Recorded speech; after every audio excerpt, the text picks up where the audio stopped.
بسم الله الرحمن الرحيم الحمد لله رب العالمين والعاقبة للمتقين ولا عدوان إلا على الظالمين وأشهد أن لا إله إلا الله وحده لا شريك له الملك الحق المبين وأشهد أن محمدا عبده ورسوله سيد ولد آدم أجمعين صلى الله عليه وعلى آله وصحبه الطيبين الطاهرين على مر الأيام والليالي والشهور والسنين أما بعد. As we continue in the explanation of Hamawiyyah or Fataawa al-Hamawiyyah al-Kubra by the great Imam Shaykh al-Islam Taqiyuddin Ahmad ibn Abdul Halim ibn Abdul Salam ibn Taymiyyah الحراني الدمشقي رحمه الله المتوفى سنة 728 رحمه الله. This day now, which is the Wednesday evening, March 9th, Wednesday evening, March the 9th, 2022, 7:55 p.m., which agrees on the Islamic calendar, the 7th of Sha'ban, where we know technically the new day starts after Maghrib, was technically Thursday night, the 7th of Sha'ban, the year 1443, after the migration of our Prophet alayhi salatu wasalam.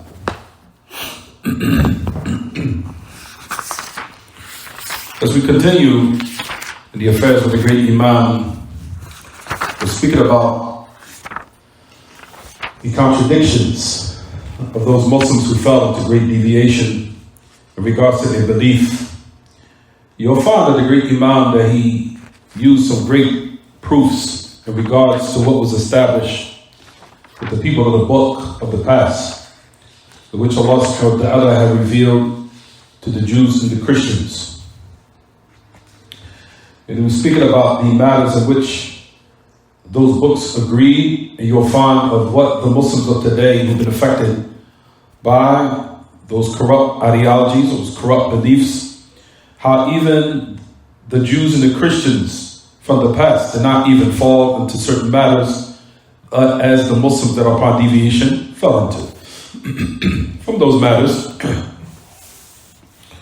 you'll find that the great Imam that we were discussing the affairs of the hereafter, when he mentioned, he was speaking about, or we'll read the paragraph quickly, وسد في نصوص المعاد نظير ما ادعوه في نصوص الصفات فقالوا لهم نحن نعلم بالاضطرار أن الرسل جاءت بمعاني الأبدان وقد علمنا الشبه المانع منه.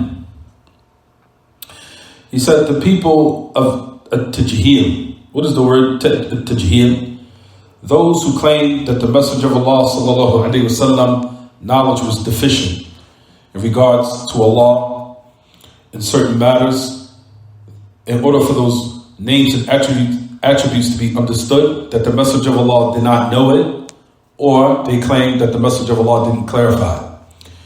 So they were ascribing to the Messenger of Allah in certain aspects, jahl, ignorance. That's the real reason why you'll find the Shaykh al-Islam called them Ahl Tajheel, people who ascribe to the Messenger of Allah ignorance in regards to what we mentioned a couple of minutes ago and the details that we gave a couple of classes ago. But anyway, he said you'll find that the two groups, for example, we know there are Muslims out there that fell into deviation in regards to the understanding of the day of resurrection. You'll find that they have a very warped understanding of these matters, where you'll find that they claim that the affairs of the hereafter are not real. Some of them say it's not a matter that is of physical caliber, meaning physical body. It's just a frame or a state of mind. Or you'll find that they say that it doesn't apply to what is done with actual eating and drinking in paradise. Those matters are rejected based upon the mind's intellect. You'll find that they say a lot of strange things. But anyway, the point of the matter where Shaykh al-Islam is using this as an argument against those who falsely distort the names and attributes of Allah. So basically he brings these two groups. The group that distorted the meanings of the verses that are in the book of Allah describing the day of resurrection, the affairs concerning the hereafter, that group. And he brings the second group, which is those who distort the names and attributes of Allah. So he puts them together and shows how they actually agree with one another. So you'll find what they're using as a basis to where they're actually rebuttaling one another is the same fundamentals, which is to utilize the intellect or the mind as a foundation. So you'll find that the people who distorted the affairs concerning the hereafter are now bringing arguments and proofs against the group who distort the meanings of the names and attributes of Allah. So listen how Shaykh al-Islam brings these affairs binding upon those who distort the texts in regards to the names and attributes of Allah. So listen to the argument that the people who deny, or those who twist the meaning or the meanings concerning the day of resurrection, the affairs of the hereafter. As we said before, these people, a lot of them have different warped understanding about the affairs connected with the hereafter. Very strange. But just focus that the foundations that they're using is corrupt. Because brothers and sisters realize that when one's fundamentals is corrupt, then everything else is corrupt. When one fundamental, their fundamental belief of what they're basing their belief upon and building their religion upon is corrupt, then everything else is corrupt. So these people who now distort the affairs concerning the hereafter are using aqliyat. They're using affairs that agree with the mind or rationality or intellect. They're not using revelation. They're using of what is accepted or rejected based upon what the mind dictates or what the mind accepts. So the people who they're rebutting, or the people who they're refuting, who are the people of Taymiyyah, those who distort the names and attributes of Allah, they're refuting them. You'll see how the first group is using the same fundamentals in order to bind upon them to agree with them. This is what Shaykh al-Islam says. He says, وَالَّذِينَ يُنْكِرُونَ نُصُوصَ الْمَعَادِ أَلْزَمُوا أَهْلَ التَّأْوِيلِ. He said, for those who deny the text concerning the affairs of the hereafter, they bind upon the people of distortions of the names and attributes of Allah to journey upon the same method, or take on the same method. So this is what they say. وَيَتَّفِقُ مَعَهُمْ. They agree with them. And they tell them not to contradict yourself. What do they say? قالوا الرسل جاءت بنصوص المعاد وجاءت بنصوص الصفات.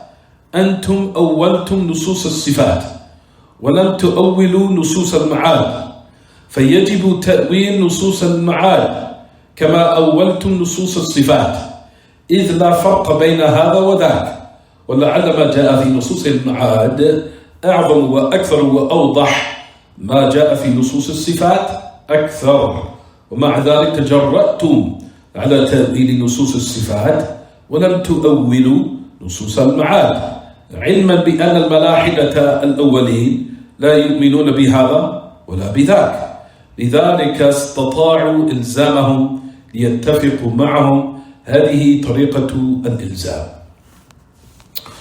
So this is what they're now trying to say. These people who so-called upon deviation from the people of what they call those who distort the meanings of the affairs of the hereafter. So you'll find that Shaykh al-Islam shows that they differ amongst themselves, even though they are arguing with the same fundamentals, or they're using the same fundamentals to so-called argue amongst themselves. So this is what he said. He said, وَجَاءَتْ بِنُصُوصِ الصِّفَاتِ.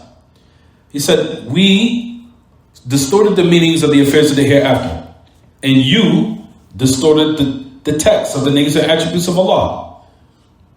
He said, just as you distorted the text concerning Allah's names and attributes, you distorted the meanings, and you did not distort the meanings of the affairs of the hereafter. So what they're trying to say is, you take another route when it comes to the other affairs of the religion, even though you distorted the names and attributes of Allah. Why did you do this? This is contradictory. So this is what they say. He says, just as you distorted the names and attributes of Allah, it's obligatory for you to distort the text concerning the affairs of the hereafter, because you're using the same beliefs that we use, which is what agrees with the intellect. And what's acceptable to the intellect is based upon that is either accepted or rejected.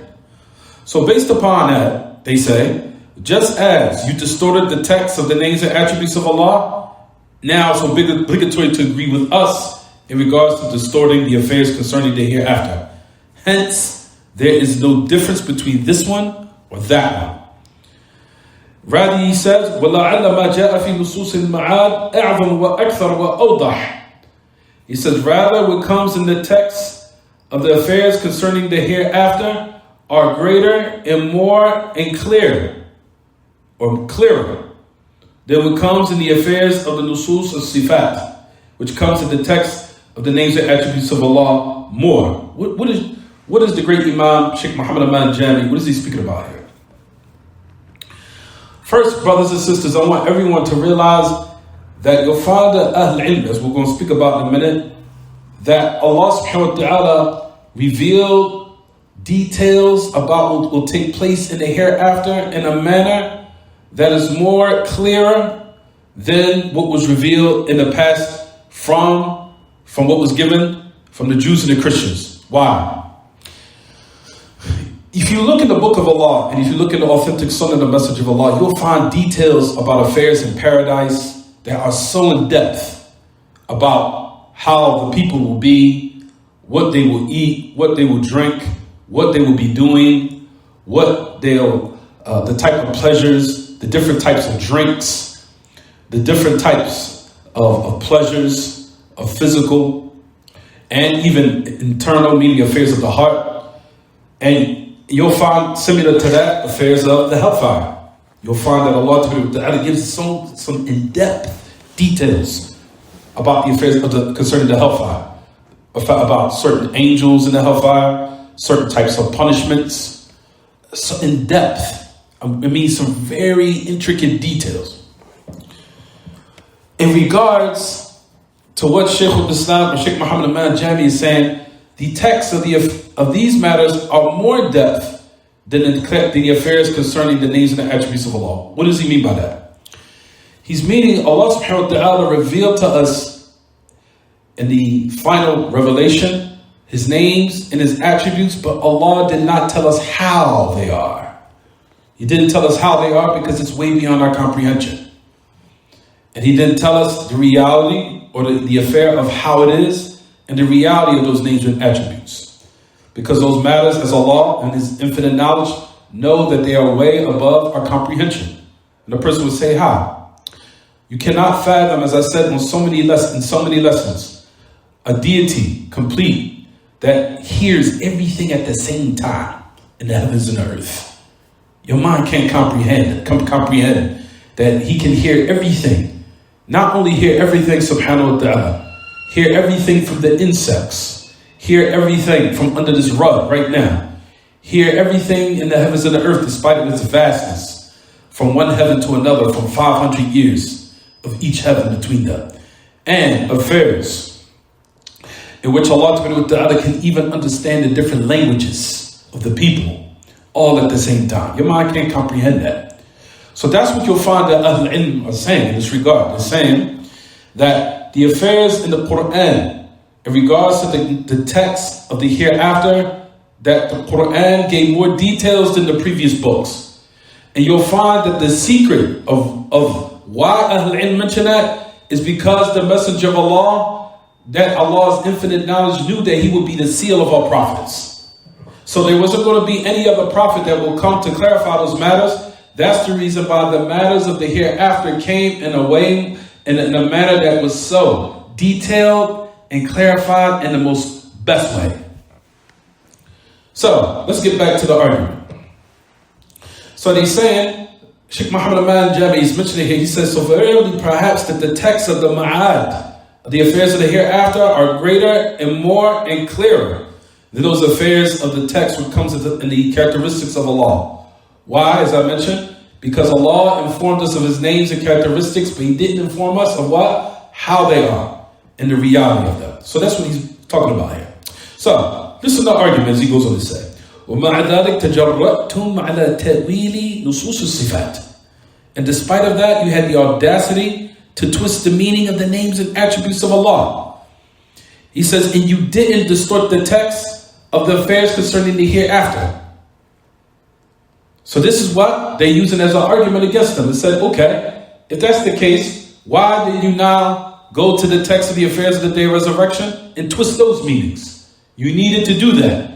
Because just as you say that the intellect doesn't accept the affairs about the names and attributes of Allah, and that's why you twisted the meaning, is similar to what you did or what we did of the affairs of the hereafter as far as paradise, of how we said our intellects doesn't accept that there will be eating and drinking in paradise.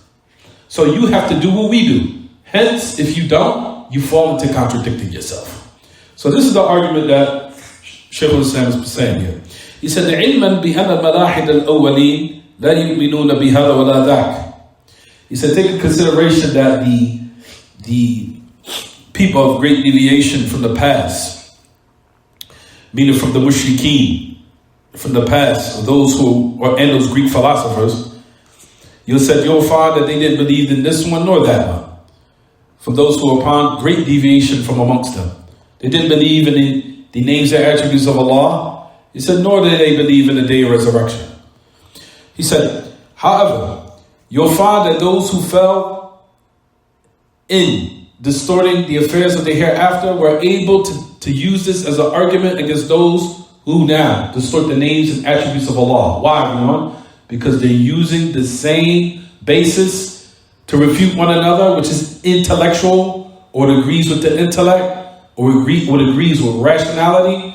And once you now, both sides are using those same foundations, then one can now bind upon the other their way or their method or their beliefs. So this is how Shaykh al-Islam is using this as an argument. He said, based upon the fact that those matters of what you're using as an argument, if those matters are corrupt in its origin, then you'll find that the whole affair has to be what? Corrupt. So, just as they distorted the names and attributes, then it shouldn't just stop there.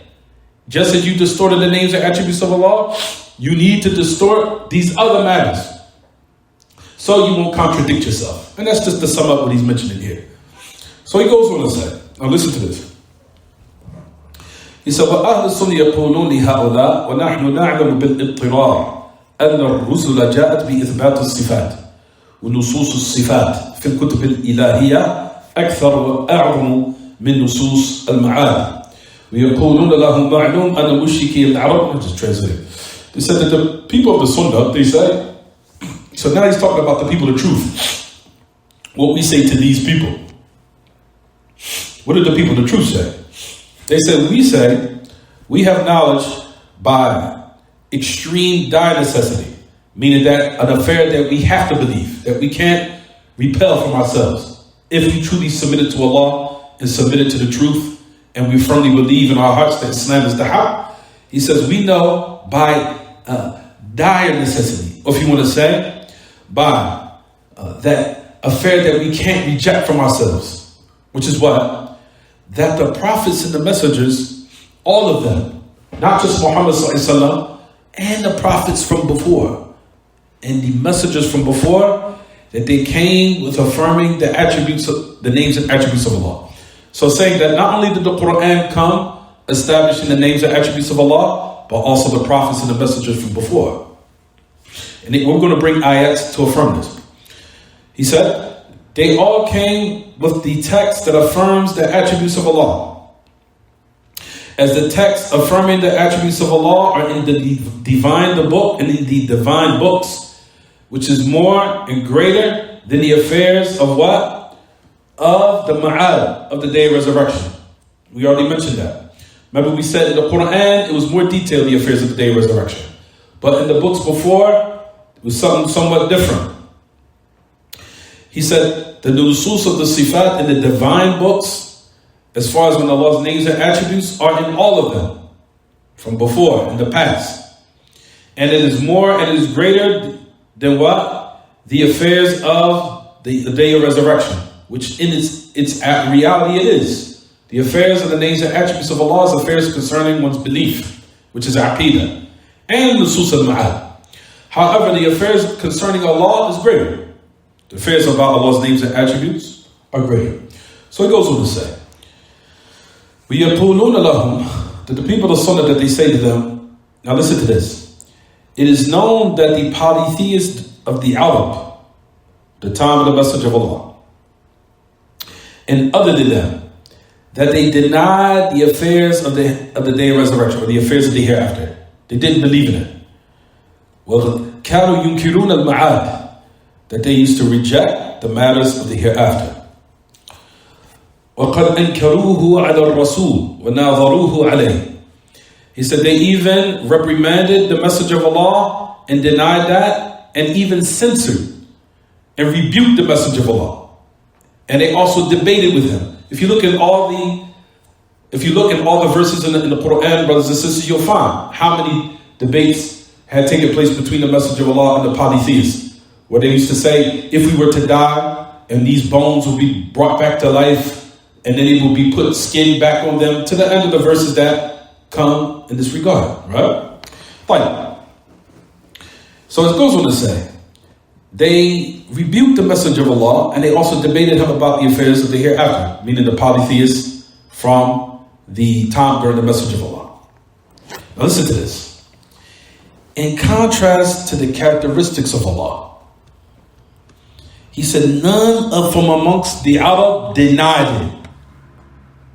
Notice that all the arguments in the Quran that the polytheists during the time of the message of Allah sallallahu, from the mushrikeen al-Arab, all the different arguments that they brought against the message of Allah, none of them had argued with them in regards to the names and attributes, or where they denied a specific characteristic. He said, وَلَمْ يُنْكِرْ شَيْئًا مِنْهَا أَحْدٌ مِنَ الْعَرَبِ. Those affairs they did not deny. He said, وَأَنْتُمْ أَنْكَرْتُمُ الْآنِ. He says, the affairs during the time of the message of Allah, they didn't fall into this. And these were people who are polytheists. He said, for now, you Muslims do it. So you Muslims distort the names and attributes of Allah.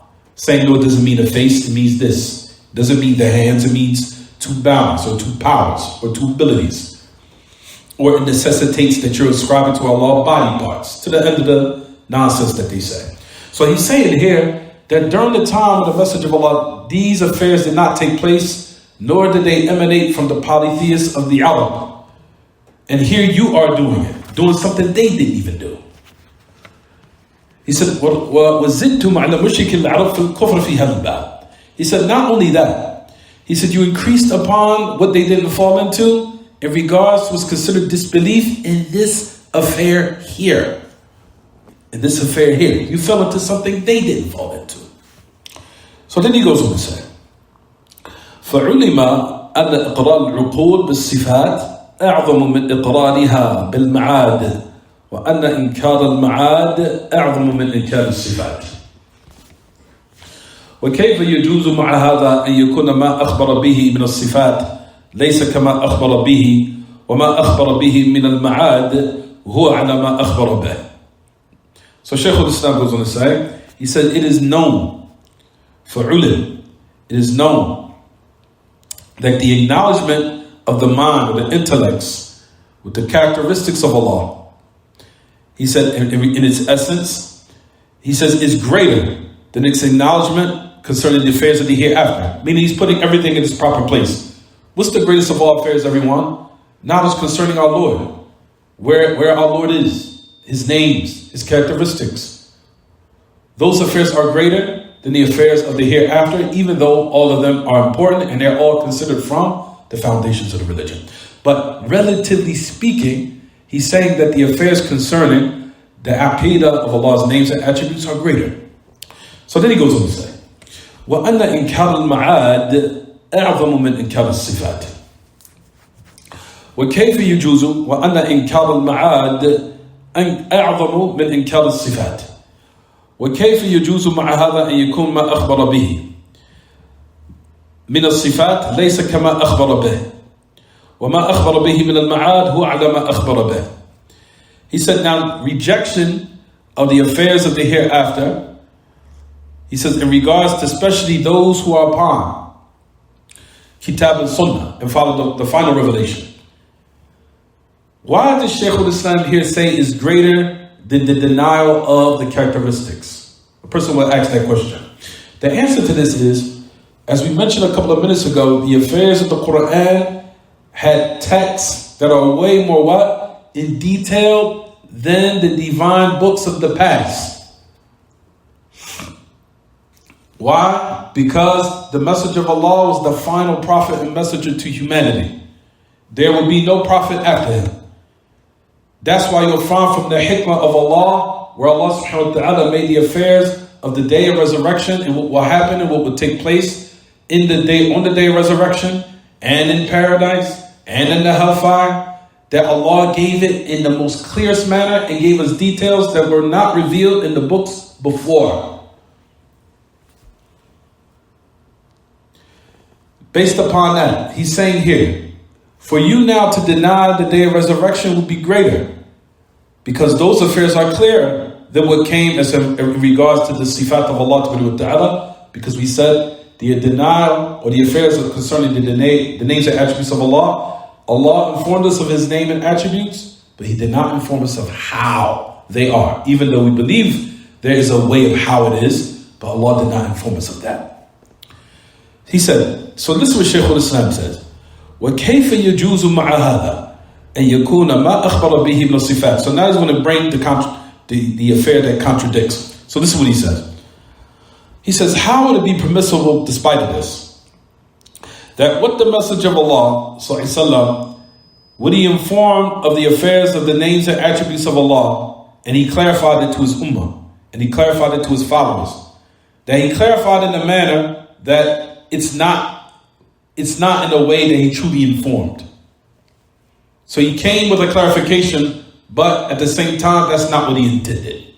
He wanted to intend something else. So that's what Shaykh al-Islam is saying here. He said, how is it for you to say this? How is it permissible despite of this? That what the message of Allah informed of characteristics is not truly reality what it is. He meant something else. He meant to distort the meanings that when he said the word hand, that he didn't mean that. He meant power. He meant bound or two bounds. So Shaykh al-Islam is showing how the affair contradicts. He said, how is it that the message of Allah, in this manner, after we just gave all these texts and proofs about him and how he was the most complete of the human beings in regards to the knowledge concerning Allah, and that he was given the greatest of all knowledge in regards to Allah, and he was given the clearest of clarification, and he was given sallallahu the best of ability as far as him conveying it, and how he carried the mission, and he completed carrying out his mission, alayhi salatu wassalam. Then after all of this, he comes with an affair and clarifies to the people in a manner he didn't intend. So he's saying here, how is it permissible, but despite of this, of what he informed concerning the names and attributes of Allah, it's not what he actually informed of. But however, what he informed concerning the affairs of the day of resurrection is in the manner of how he informed it. So, you'll find that the great Imam Muhammad al-Jabali goes on to say, he says, آمنتم بنصوص المعاد وليست نصوص المعاد أعظم من نصوص الصفات. He said, you believe in the text concerning the affairs you believe in the text of the hereafter. And you did not, and the affairs of the text of the hereafter is not greater than the text concerning the names and attributes of Allah. And despite of that, you disbelieved in the text of the names and attributes of Allah and distorted it. He said, this is a contradiction. He said, بَلْ وَقَفْتُمْ مَوْقِفًا لَمْ يَقِفْهُ مُشْرِكُ الْعَرَبِ. He said, rather you fell into a position, or you have taken a position, or you have taken now, or you have fell into an affair, not even the polytheists during the time of the message of Allah fell into. He said, in which that they, alayhi salatu wassalam, meaning the mushrikul Arab, that he declared their blood to be what? Lawful. And they didn't even reprimand the message of Allah and censor him from anything of the names and attributes of Allah at all. which is coming to clear text as we mentioned.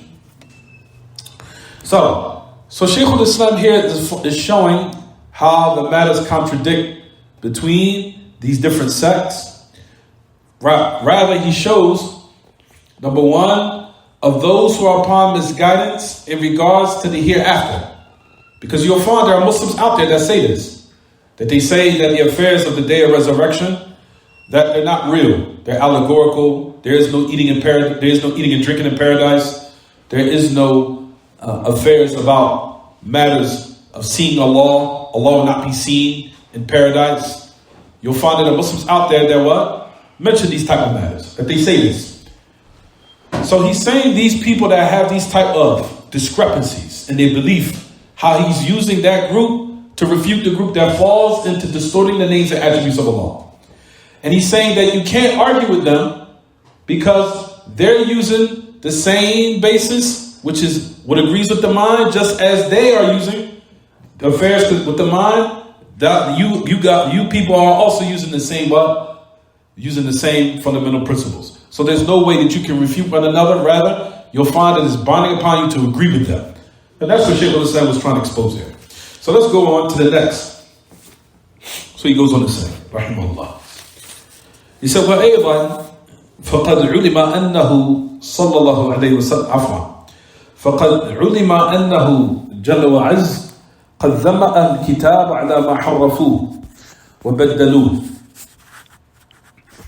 ومعلوم أن التوراة مملوءة من ذكر الصفات فلو كان هذا مما حرف وبدل لكان إنكار ذلك عليهم أولى فكيف وكانوا إذا ذكروا بين يديه الصفات يضحك تعجبا منهم وتصديقا ولم يعبهم قط بما تعيب النفاة لأهل الإثبات مثل لفظ التجسيم والتشبيه ونحو ذلك بل عابهم بقولهم يد الله مغلولة وقولهم إن الله فقير ونحن أغنياء وقولهم استراح لما خلق السماوات والأرض فقال تعالى لقد خلقنا السماوات والأرض وما بينهما في 6 أيام وما مسنا من لغوب والتوراة مملوءة من الصفات المطابقة للصفات المذكورة في القرآن والحديث وليس فيها تصريح بالمعاد كما في القرآن فإذا جاز أن نتأول الصفات التي اتفق عليها الكتابان فتأويل المعاد الذي انفرد به أحدهما أولى. So Shaykh al-Islam is bringing a very beneficial point here. I want everyone to listen to this matter because this shows the deep understanding of Shaykh al-Islam and his ittila', that he was shiddat al-ittila' وقد رزق اطلاعا واسعا رحمه الله. Now listen what he goes on to say. He said also it has been established as knowledge that Allah subhanahu wa ta'ala, and also what came in the authentic sunnah, the message of Allah, that indeed Allah subhanahu wa ta'ala condemned the people of the book, from the Jews and the Christians, upon what they distorted and what they changed. Upon what they distorted and what they changed. وَمَعْلُومْ أَنَّ التَّوْرَاةَ مَمْلُوءَةٌ مِنْ ذِكْرِ الصِّفَاتِ. Now listen to this. It is known that the Torah, which was given to the Jews, is filled with the affairs concerning Allah's attributes. It is filled with mentioning Allah's attributes. فَلَوْ كَانَ هَذَا مِمَّا حُرِّفْ وَبُدِّلْ لَكَانَ إِنْكَارُ ذَلِكَ عَلَيْهِمْ أَوْلَى. Now listen to this. Shaykh al-Islam is saying a very important point here. Very great benefit. He said, if this was the case, from the affairs that was distorted and the affairs that were changed, their religion, if that was the case, then their condemnation, meaning them being reprimanded, would have been what? Upon them, more deserving that this affair be exposed. So it shows, فَكَيْفَ وَكَانُوا إِذَا ذَكَرُوا بَيْنَ يَدَيْ الصِّفَاتِ يَضْحَكْ. Now listen to this. He said, for how could that be? That they did not fall into this. He said, for verily what they mentioned between the Messenger of Allah, in front of the Messenger of Allah. Characteristics, meaning the Jews. For example, when they affirm for the Messenger of Allah ﷺ in front of him that Allah Ta'ala has a hand, and that Allah Ta'ala has the characteristics of a hand, and that Allah Ta'ala has fingers in a manner that befits him, and the Messenger of Allah laughed when that Jew came to him. A lot of people don't realize that hadith that we're going to mention about the Jew when he came to the Messenger of Allah, that he affirmed the hand of Allah in front of the Messenger of Allah. So he says, when the Messenger of Allah laughed out of amazement, and the Messenger of Allah laughed in order to confirm that characteristic. And the Messenger of Allah did not what? وَلَمْ يَعِبْهُمْ قَطْ بِمَا تَعِبُ النُّفَاءِ لِأَهْلِ الْإِثْبَاتِ. He said, in the Messenger of Allah ﷺ, وَلَمْ يَعِبْهُمْ قَطْ. He said, in a manner that you'll find that the Jews were not even accused or even condemned at all. Because the Messenger of Allah even what? He affirmed it. So the Messenger of Allah had agreed of what his belief. For a person who was from the people of the book, who affirmed a name and an attribute of Allah, which was the hand of Allah. And he's saying here, just as the Messenger of Allah did not reprimand them, nor find them at fault for this belief. He said, just as these people who negate the name or the hand of Allah or distort its meaning, that when we do exactly what the Messenger of Allah did, by affirming that Allah has these names and attributes, the people of negation do an act that contradicts, rather it go against what the Messenger of Allah ﷺ had did in regards to the Jew who affirmed the hand of Allah Ta'ala and that hadith which we're going to read in a minute.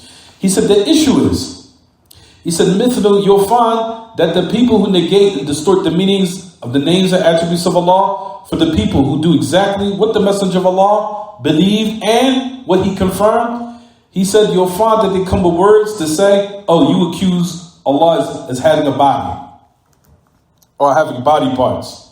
So, if that was the case, why didn't the Messenger of Allah say it to the Jew? Oh, no. We don't believe in that. We don't believe Allah has a hand.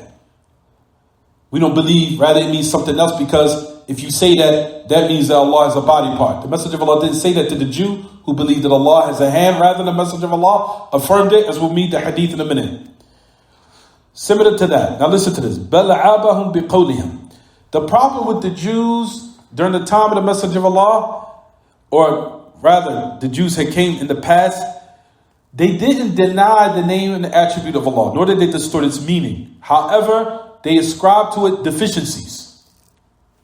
That was the type of mistakes they fell into. That the people of the book believed in the names and attributes of Allah. So Shaykh al-Islam is saying here, number one, if you go back and read the Quran, you'll find that Allah Ta'ala, that when he condemned the people of the book, it was never in affairs of distorting the meanings of the names and attributes of Allah at all. You won't find it.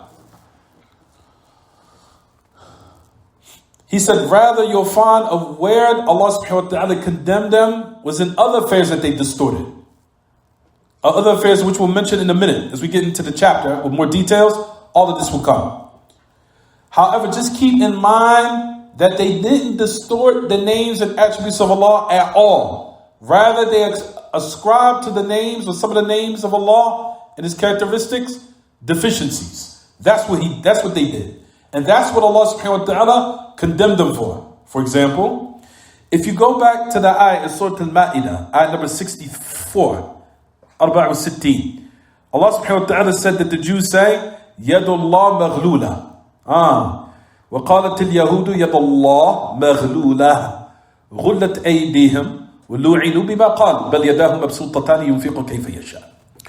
It said that the Jews say that the hand of Allah is tied up, meaning that Allah is stingy.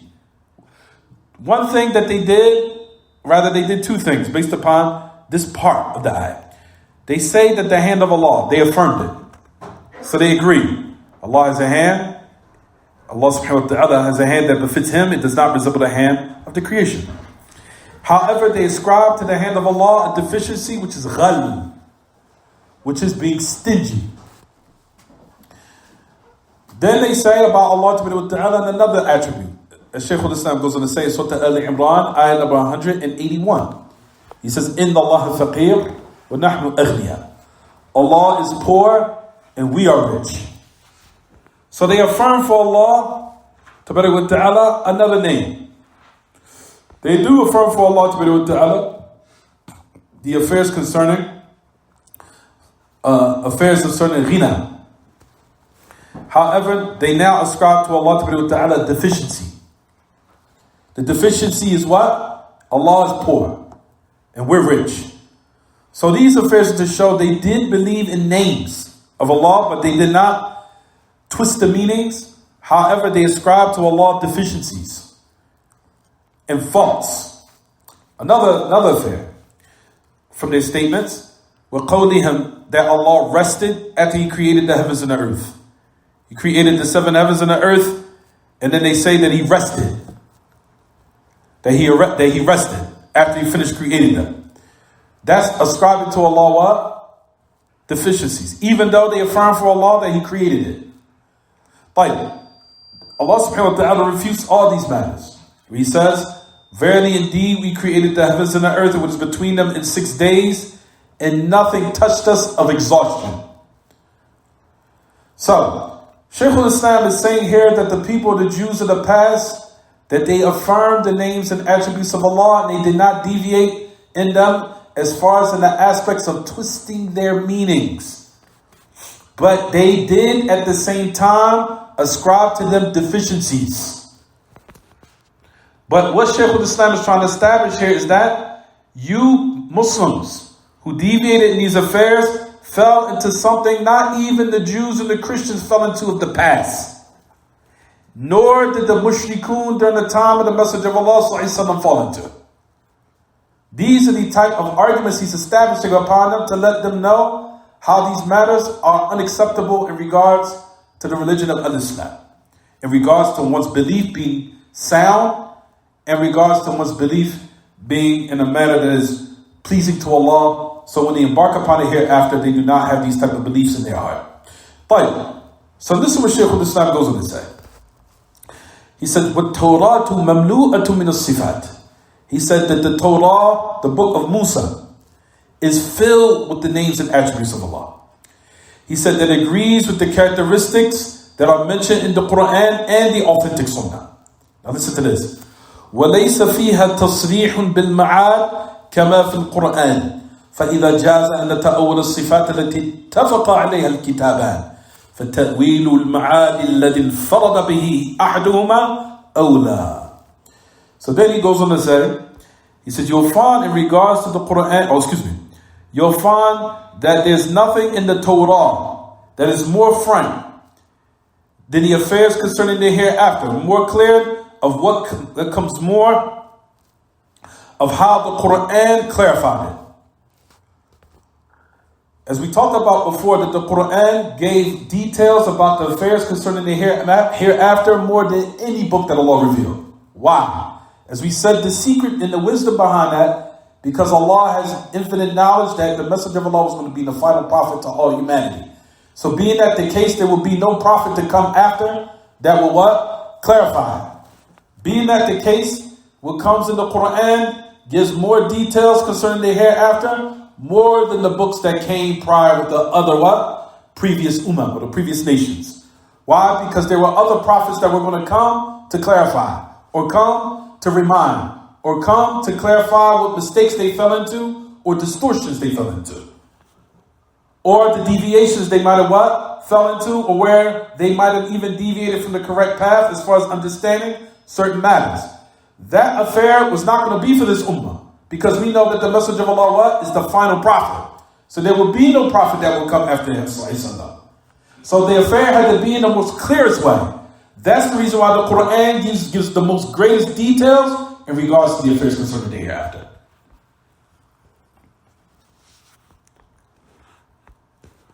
So the matters in which you'll find, Shaykh al-Islam goes on to say, وَلَيْسَ فِيهَا تَصْرِيحٌ بِالْمَعَادِ كَمَا فِي الْقُرْآنِ فإذا جاز أن نتأول الصفات He said, for verily is nothing more frank of the affairs of the hereafter as it comes to the Quran.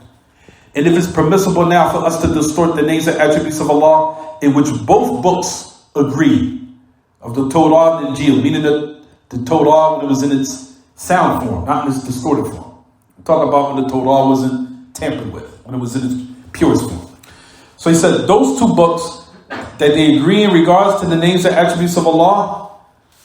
He says, for verily distorting the ma'ad, for verily distorting the affairs of the concerning of the hereafter, O deviant Muslims who fell into these type of atrocities and these mistakes, it is more befitting that you also have to twist its meaning if you fell into the affairs and the names and attributes of Allah. And exactly what Shaykh al-Islam mentioned here, they did do.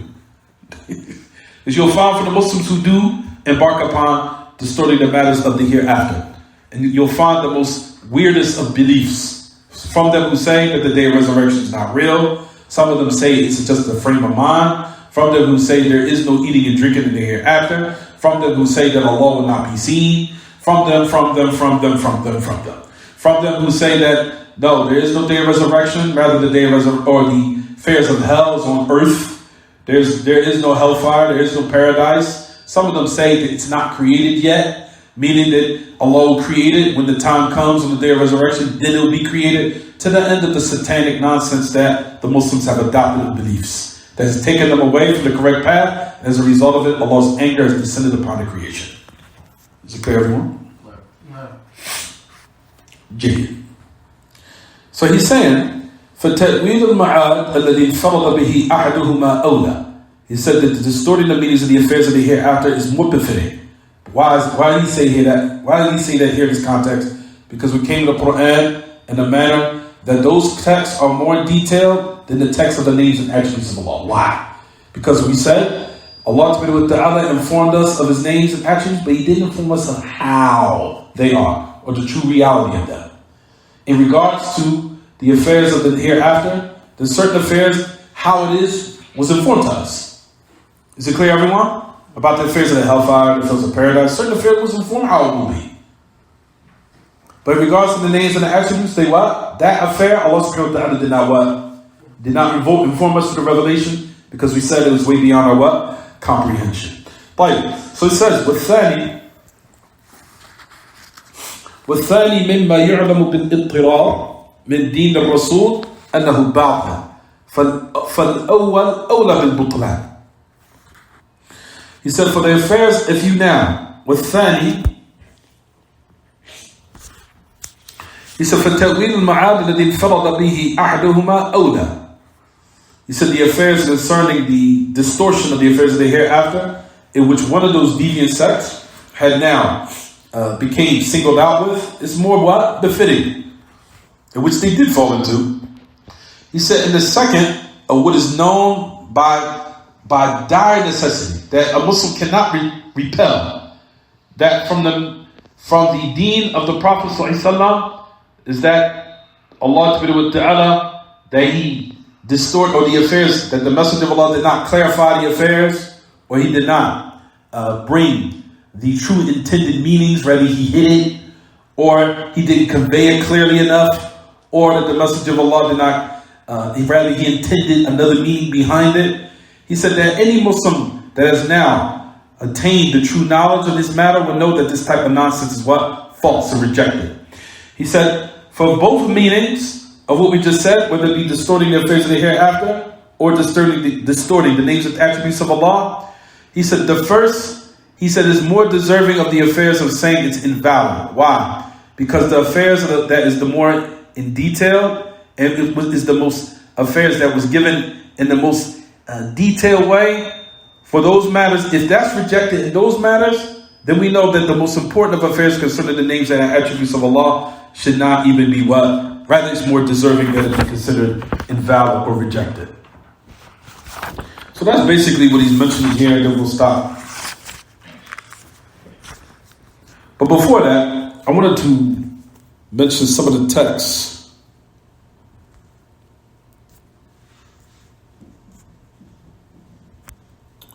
Notice Allah Ta'ala talks and speaks in His book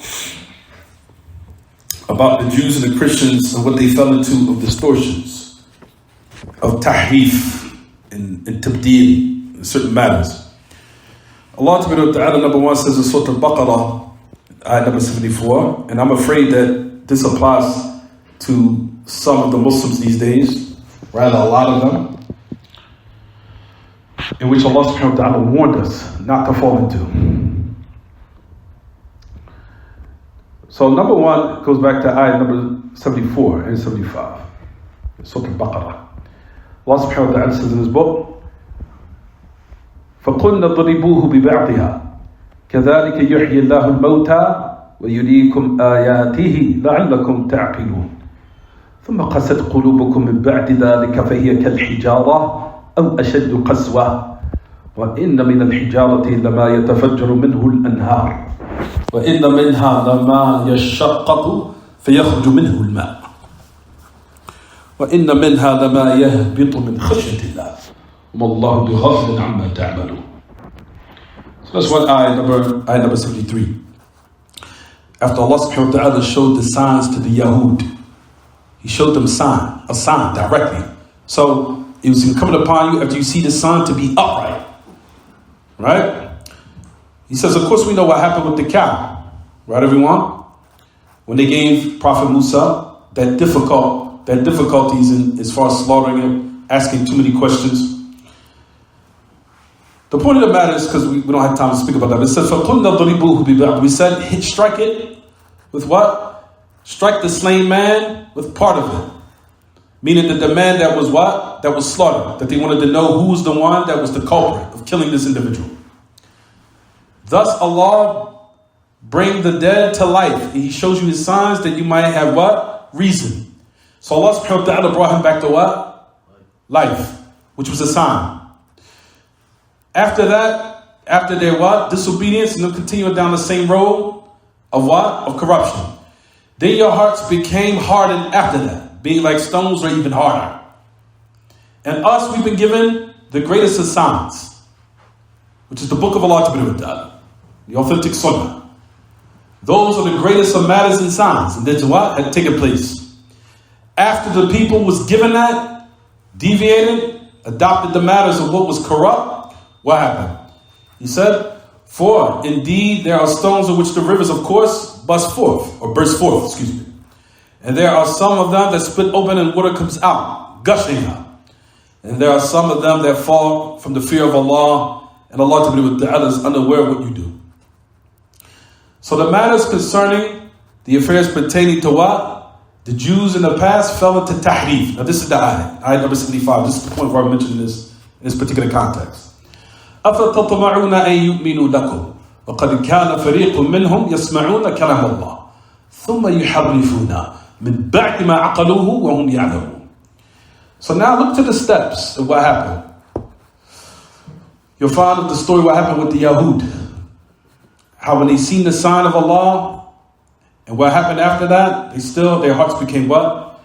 Qasiyah. Callous. Merciless. Free from any type of what? Softness. Right? Then it goes in the ayat to say, do you hope that they will become believers? And that they will believe in you? And from amongst them who what? Hear the speech of Allah Ta'ala. And then they distort it. After they have fully comprehended it, and they know. So Allah Ta'ala is talking about what? The distortions.